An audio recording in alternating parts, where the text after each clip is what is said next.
Hi, everybody. Welcome to NewsNite for Friday, November 25th. Hope you had a great Thanksgiving. Tonight, we sit down with Akron's new top cop. Plus, we'll talk with city leaders about what's ahead for the holiday season. Those stories and more next on NewsNite.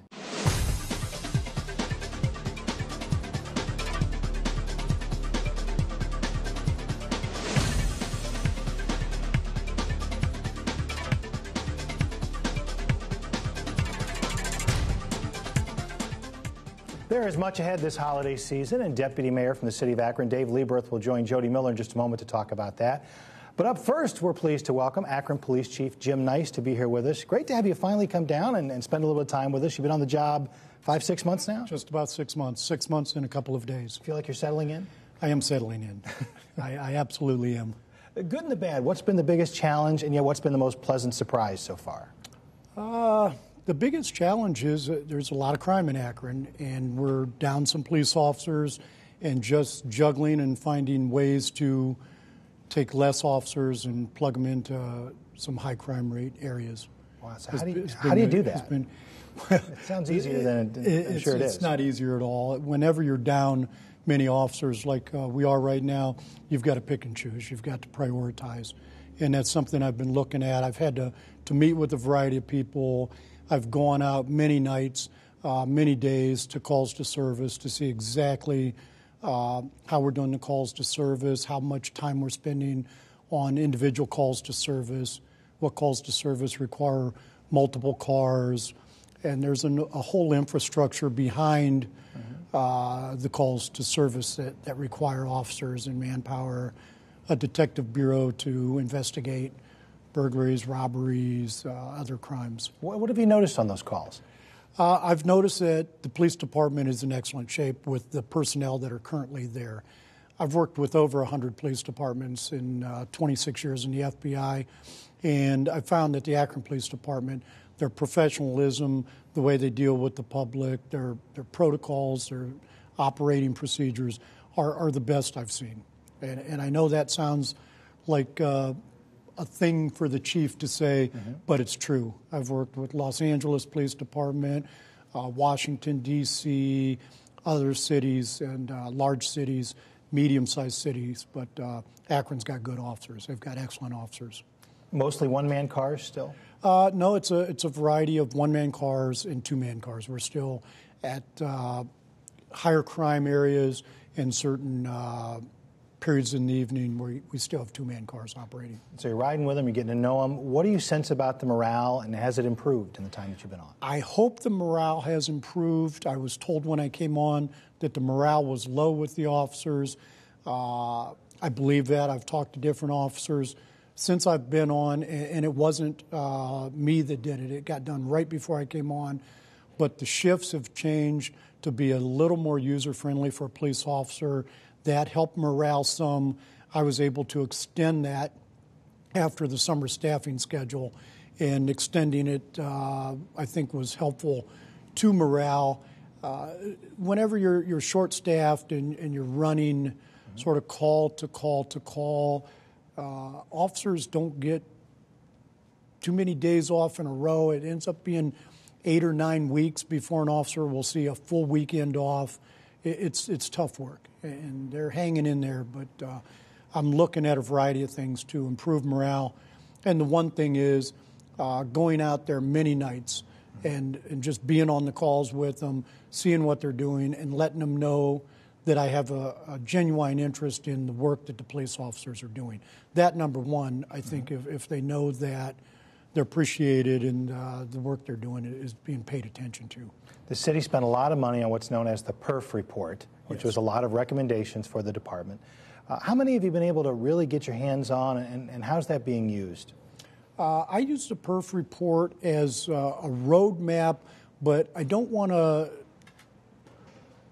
think of the Perf Report as the Bible or this is what I'm going to follow as procedures. The mayor didn't say, here's the Perf Report, implement it, because many of the things in the Perf Report are not completely accurate. If you actually dig in with the folks... For example, is there one that stands out to you? Off the top of my head, I can't think of some of the things, but if you inspect various cities. Like when we were in the FBI, we'd go out, we'd throw an inspection on different field offices. It's very generic. So it's generic to Akron. They take the same, and they'd go to Philadelphia or Baltimore. But if you dig in and see why we do things in Akron, not everything on the Perf Report would be a recommendation that would be valid. We are looking at many of the things on the Perf Report. The hours that the officers are working has changed. And we're actually looking at, right now, the captains and myself, we're looking at even a more efficient way to do patrolling.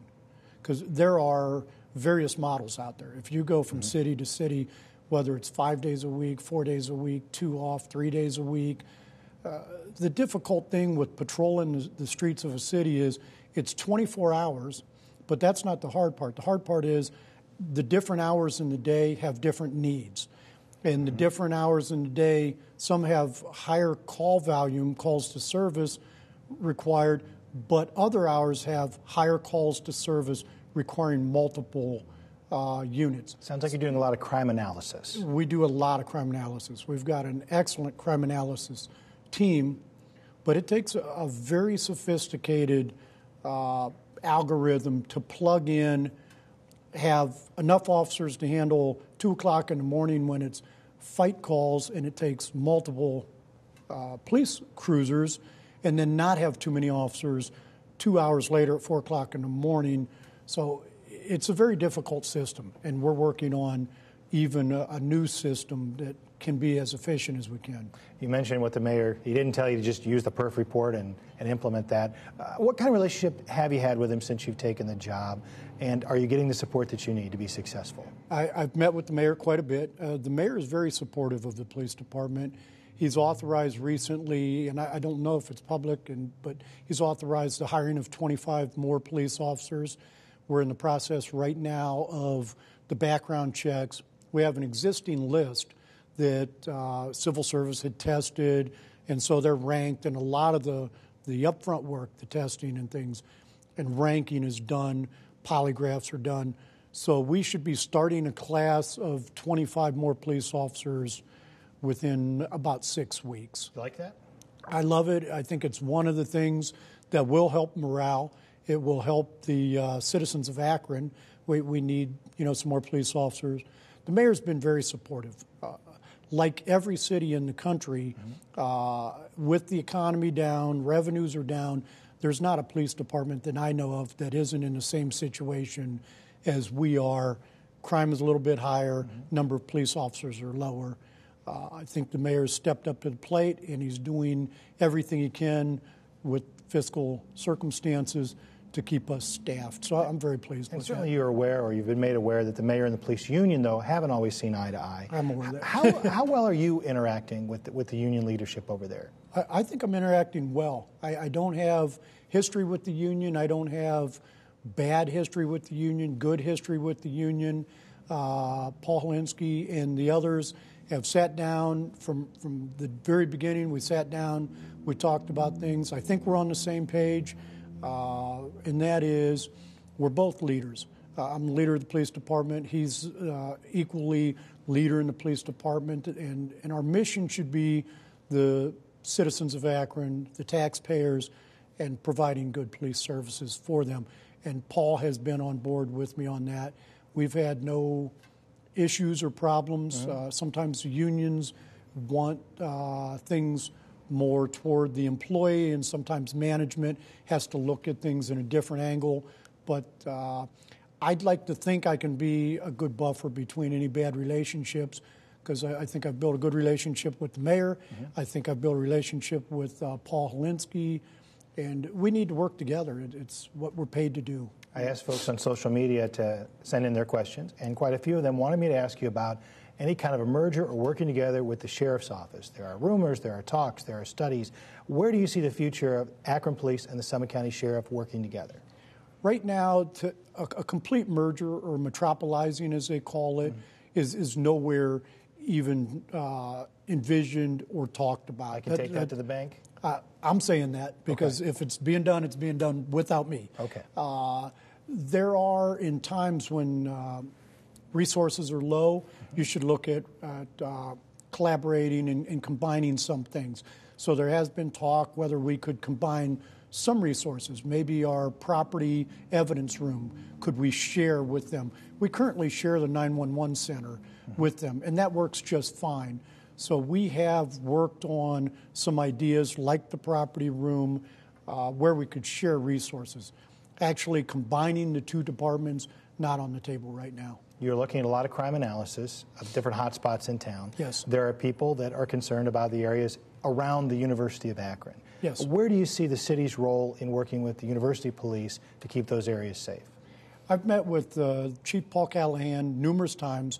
It's a very big concern for us, the Akron Police Department, and the university. It is a high crime area, and it's not good to have a high crime area. It's a unique situation where student housing is mixed in with low income housing, and it's just ripe for problems. And there have been problems. There have been numerous robberies. There have been numerous break-ins. Since I've been there, in the meetings I've had, I've met with the provost over at the university, met with Paul Callahan. I've put together different specials where we come in hard at certain times, have been very effective. I've been using some of the investigative units, and I don't want to give away the whole plan, but I've been working with investigative units to do special details in there every week, and we've been successful in unmarked civilian clothes because some of that, we have a mutual aid agreement with the University of Akron where the University of Akron patrols south of Exchange Street and in the university corridor. So they have official authority to do that.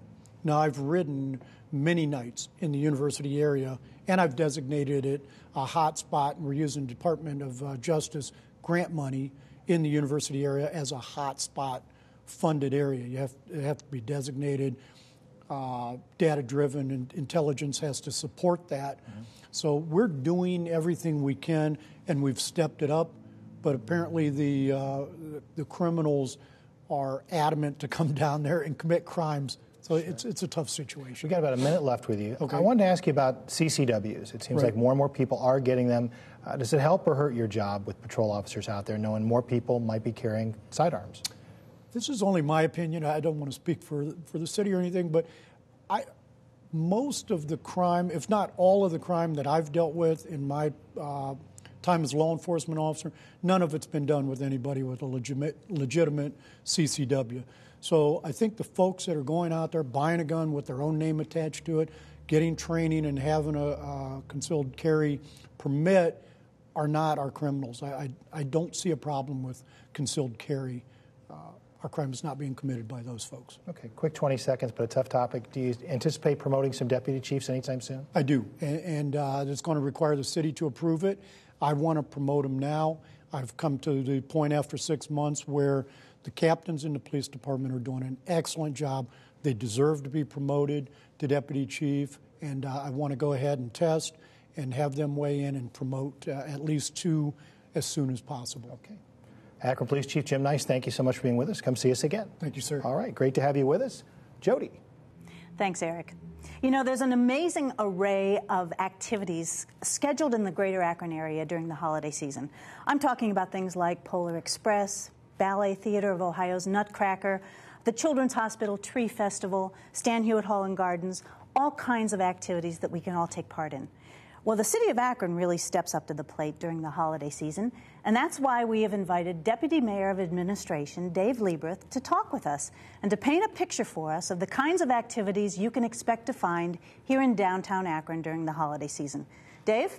Jody, thanks for inviting me. Well, thank you very much for being here. Now, obviously, we're broadcasting on Friday night, so the lighting spectacular at the Holiday Fest is pretty well over at this point. Finished about an hour and a half ago, but there's still a few people going down our sled riding hill, and the skating rink is open till 11. Okay. All right. Now, I want to fast forward to tomorrow, which will be Saturday, and an event that has taken place in the city of Akron for how many years now? Well, this is actually the 25th annual Welcome Santa Parade. Wow. Tell us about the parade. Every year we do 2 parades a year, really, and the Welcome Santa Parade is the one sponsored by the Akron Recreation Bureau. There'll be about 100 units in it. We will have no balloons this year, and that's a budgetary consideration, but lots of marching units, several marching bands, and 25 golf carts, one for each year that the parade has been in effect. The parade of golf carts will precede Santa down the street. And the big thing, of course, is obviously Santa comes to town. I think the kids get a huge kick out of the fact that this is the really first time that they're seeing Santa Claus for the season, and he's always the last in the parade to come down the street. It starts at Canal Place on Main Street and ends at Bowery Street, and then there's a little celebration at Lock 3 afterwards, and Santa's going to be available for the kids to talk to. Well, that's why I want to talk about Lock 3, because that's kind of the focal point of the activities that the city sponsors. So Lock 3, of course, is right down there, Canal Park. Tell us what kind of activities are available for the public. Well, since 2004, we've had a large ice skating rink. It's the largest seasonal ice rink in Ohio, about 10,000 square feet. And we've operated it every year. We get about 25,000 skaters a year. There's no admission charge. We do rent skates, and the skate rental fee is just $3. There's affordable food. And so the idea is the same thing as our Lock 3 summer entertainment. We want a family to be able to come to Lock 3, park their car for free, bring a $20 bill, and maybe even go home with change. But you've got a new event going on at Lock 3 this year. Tell us about that. You know, for the last couple of years, we know that we've needed just something else outdoors that would get people physically involved, and especially smaller children. You put a 7 or 8-year-old on the ice rink, they are fine for all of about 15 minutes, 30 minutes tops, then they're done. And so we wanted something else. So this year we created Reindeer Run, which is a sledding hill. It's 150 feet long. It's an all-season polymer surface. So we looked for the right material so that we could operate it even without snow. And you can take your toboggan or tube down the hill for a 150-foot, pretty nice little ride for somebody who's under 14. But there's no age restriction. Anybody can ride the hill, even me, and I did it, and you can too. Well, do you have to bring your own sled? No. We insist on using our own sleds. They're rented for $3 for 33 minutes. That's because we want the half hour to be a generous half hour in every case. So there's always one extra ride left when you think your half hour is up. So, okay, so you've got Reindeer Run. Yes. You've got the ice rink. What else is available down at Lock 3? Well, you know, the whole idea is that when we created Lock 3 in 2003, that winter, Mayor Plasquelik and I were in Radio City, actually at Rockefeller Center, on a bond trip, talking with the bond rating agencies. We had dinner at that American restaurant that overlooks the skating rink, and he said, you know, we need something like this at Lock 3. And we knew that Lock 3 was so popular and going to be popular, we wanted to extend the season. So we did, by adding the ice rink, by adding the German cottages that are still there and still occupied by craftsmen locally for the most part. And then we started adding other things. We added an Advent calendar type of event we call Countdown to First Night that fills the State Street parking deck with banners from Thanksgiving to First Night, New Year's Eve. We added a Kinderzone, again part of that German influence, so that kids can come and do a very inexpensive craft. Last year it was so successful that we're repeating this year the decorating of gingerbread cookies. A nice-sized gingerbread cookie created by Hattie's, which is one of our sponsors across the street there on Main Street. And so the kids can decorate a cookie and take it home for just $2. We have special events as well. We're going to do a farmer's market inside December 10th and 11th. And then we're going to do what we call a 3-dog weekend, December 17th and 18th, with Shannon Miller's team of sled dogs, Huskies, with the Akron Canine Unit bringing their dogs down. And then we will have Scooby-Doo there as well. So, and most of this is relatively inexpensive. It's free. Now, do you have to be an Akron resident to participate? No, we don't ask for any form of identification in order to utilize Lock 3. It's for everybody. And we do get visitors from a large area of Ohio. This summer when we sampled the Lock 3 concert crowd, we discovered that we have a lot of people coming from eastern Medina County and from Wayne County. A lot of folks from Worcester, for example, have found Lock 3 to be a destination.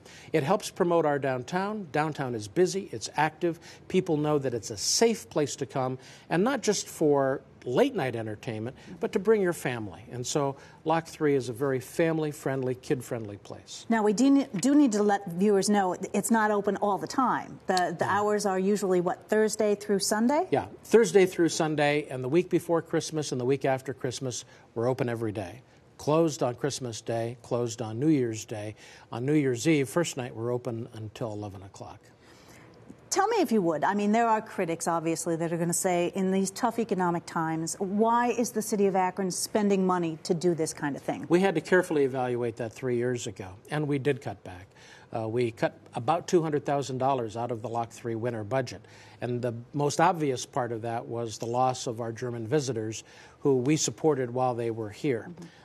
So we have fewer of the German craftsmen coming. They come on their own now. They pay their own way. They pay for their own lodging when they're here. But we still have Mario Hausdorfer and Udo Muller who have come every year, and they are back again this year.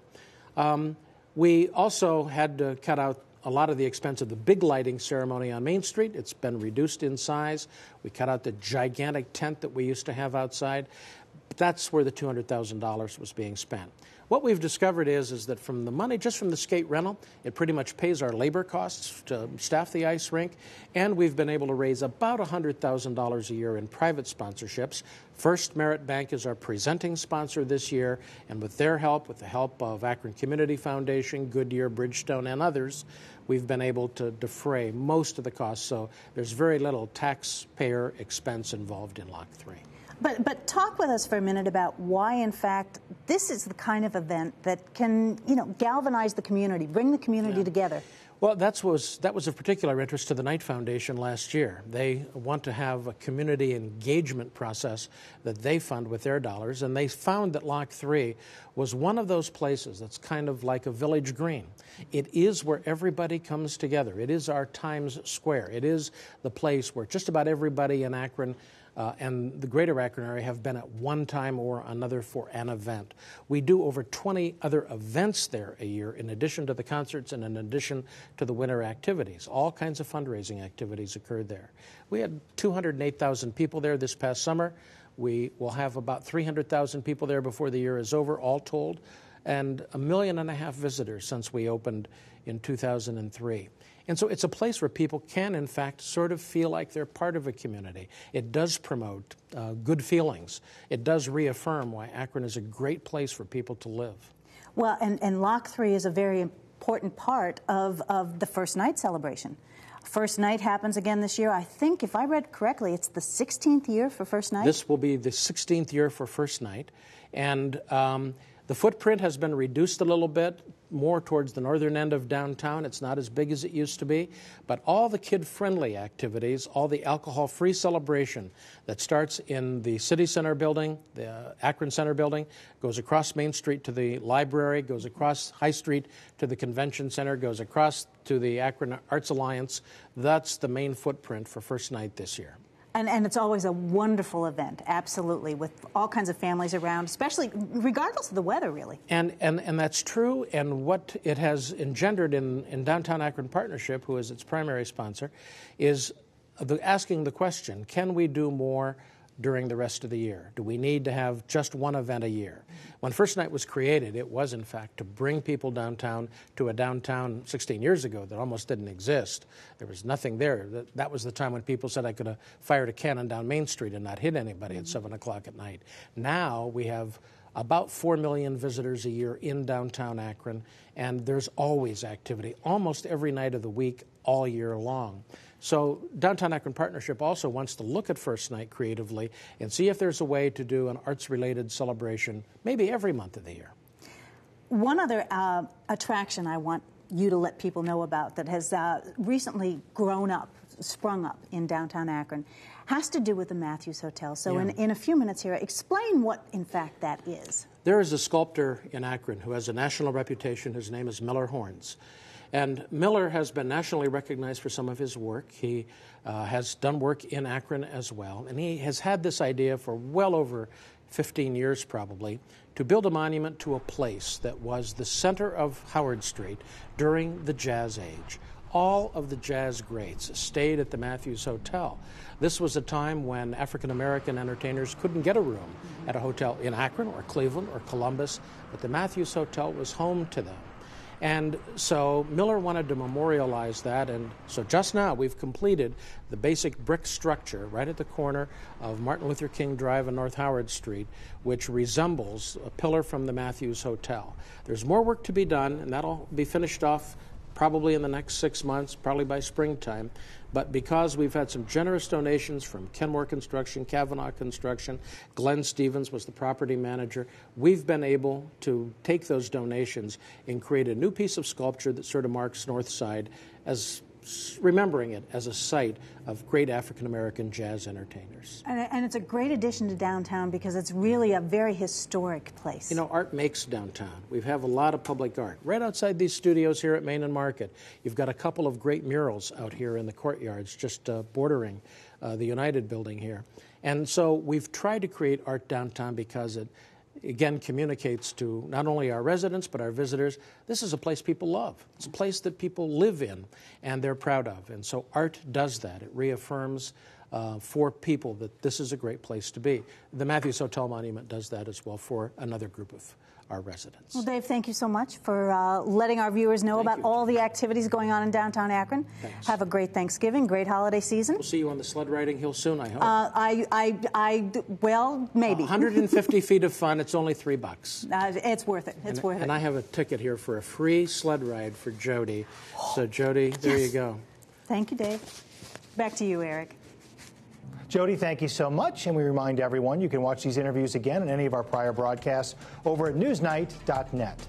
Have a great weekend, everybody. We'll see you next Friday right here for Newsnight. Good night.